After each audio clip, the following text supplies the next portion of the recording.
कल आप ही अपने जेठ की शादी में प्रेग्नेंट नजर आईं कि अचानक ही गिरने वाली थी। वहीं पर रजब भाई गुस्से में आए और उनको कहने लगे बैठ जा, उछल कूद बंद कर, और फौरन ही अपनी बहन की नजर उतारने लगे।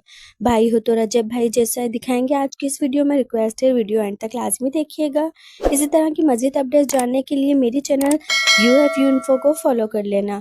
गज़ल आपी बहुत अर्से से बच्चे के लिए कोशिश कर रही थी लेकिन हो नहीं रहा था। अब जब गज़ल आपी प्रेग्नेंट हुई है तो बहुत से लोग इनकी वीडियो देखकर कह रहे हैं कि आपने हमें फैमिली नहीं समझा और अपनी प्रेगनेंसी के बारे में नहीं बताया। वजह है क्योंकि गज़ल आपी को नज़र का डर था, इन्होंने इसीलिए अभी तक किसी को नहीं बताया। लेकिन अचानक जेठ की शादी आ गई और इसमें गज़ल आपी का बेबी बम सबको साफ दिखाई दे गया। लेकिन रजब फैमिली से रिक्वेस्ट है कि गज़ल आपी के लिए बहुत सारी दुआ करें कि इनका होने वाला बच्चा बहुत ही ज़्यादा तंदुरुस्त और नसीब वाला हो। गज़ल आपी के जेठ की थी लेकिन सबसे ज़्यादा हसीन तो ईमान ही लग रही थी। ईमान ने खूबसूरती में तो दुल्हन को भी पीछे छोड़ दिया। आप सबसे रिक्वेस्ट है कि प्लीज़ कमेंट सेक्शन में गज़ल आपी के लिए माशाल्लाह ज़रूर कहिएगा और इनके लिए बहुत सारी दुआएं कीजिएगा। अल्लाह ताला गज़ल आपी और इनके बच्चे को हर बुरी नज़र से बचाए।